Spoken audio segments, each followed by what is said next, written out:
Today I'd like to discuss with you that no matter what happens with the nuclear deal with Iran, we must not forget about the 4 Americans that are currently being held in that country. I was disappointed that their status was not discussed as a part of these critical negotiations. Behind me you can see these 4 men being held by the Iranian regime.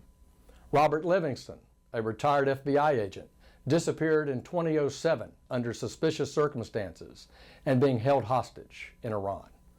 Amir Hekmati, a retired U.S. Marine with dual Iranian citizenship, was visiting his grandmother in Iran in 2011 and was arrested and charged with spying. Jason Rezaian, a Washington Post reporter who's been in prison for over a year after being charged with spying for the CIA. And Saeed Abedini, a Christian pastor who's been in prison since 2012 for spreading his faith.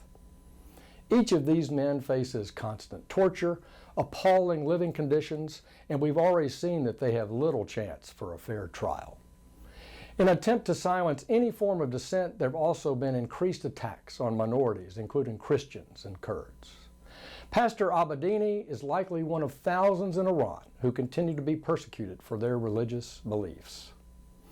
We must not forget that the people of Iran are living under the oppression of an extremist Islamic regime that is a persistent violator of human rights, religious freedom, as we've certainly seen by the arrest, torture of these 4 brave Americans.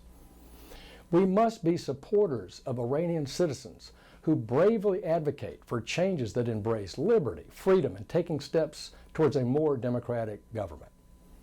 As Americans, we have great respect for the Iranian people and their history, and we want a prosperous, hopeful future, particularly for the 60% of Iranians under age 30 who are desirous of being part of a larger world with more opportunity. I will continue my support for efforts like Radio Free Iran, which is one of the last remaining sources of uncensored news and information in the country. I support the people of Iran and their efforts to chart a free future from terror and oppression. Talking with Iran is good, but we have to have the right outcomes from these visits. And in my view, this proposed nuclear deal will result in a very bad outcome. Fundamental American values, among which are commitments to religious freedom and human rights, have been critical components of U.S. foreign policy, and our work with Iran does not stop with this Iranian deal. So today, my thoughts and prayers are with Robert Livingston, Amir Hekmati, Jason Rezaian, Saeed Abedini, and their families. Thank you.